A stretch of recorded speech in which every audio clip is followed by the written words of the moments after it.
Hello everyone, welcome back. Today I want to talk about empresses in the palace and particularly the plot point where the prince Yunli ends up with Zhen Huan and why I think it was not a great plot device, even though it really didn't take from my enjoyment of the show, and also my opinions on Yunli as a character.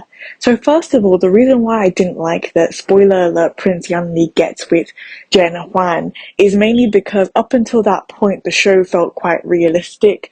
The way the characters loved, the way they approached their traumas, the way they approached living in the palace all felt very normal and human-like. And then as soon as Yanni decides that because Zhen Huan has been sent out of the palace to go to a Buddhist temple, that he's going to go after her, I kind of felt very removed from the situation because I thought, I know you care about her, but doing this is still very wrong, and betraying the emperor, who Yanni was very close to, also felt wrong. Basically taking your brother's woman. And not just your brother, but your brother who's the emperor. It all just felt very odd to me.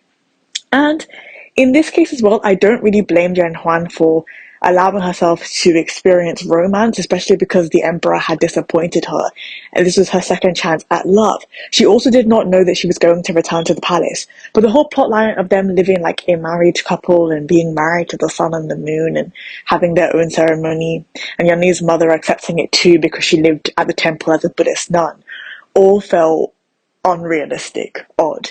As I said previously, up until that point, this show felt like realism, and then once you introduce that plotline, at least to me personally, it became heavily fictionalized. A type of fantasy. It's like the drama went from realism to fantasy, and it was a very sharp switch. Now, again, it did not take away from my enjoyment of the show, but it did make me look at Prince Yunli differently. At first I said, oh my lord, if he was the emperor, of course, you know, in a lot of dramas, if it's like not a really serious drama, you get an emperor that's very good looking. I would obviously want to be a concubine or whatever for him. But even in this case, this is not supposed to be, I think, a fantasy drama, and that plot point deviates from what I think the show was. Now, after that point, after Zhen Huan gets back to the palace, I think things go back to a level of normalcy. But that particular segment of the drama was very removed from what I think the show was supposed to be. Let me know if you agree or disagree with me in the comments.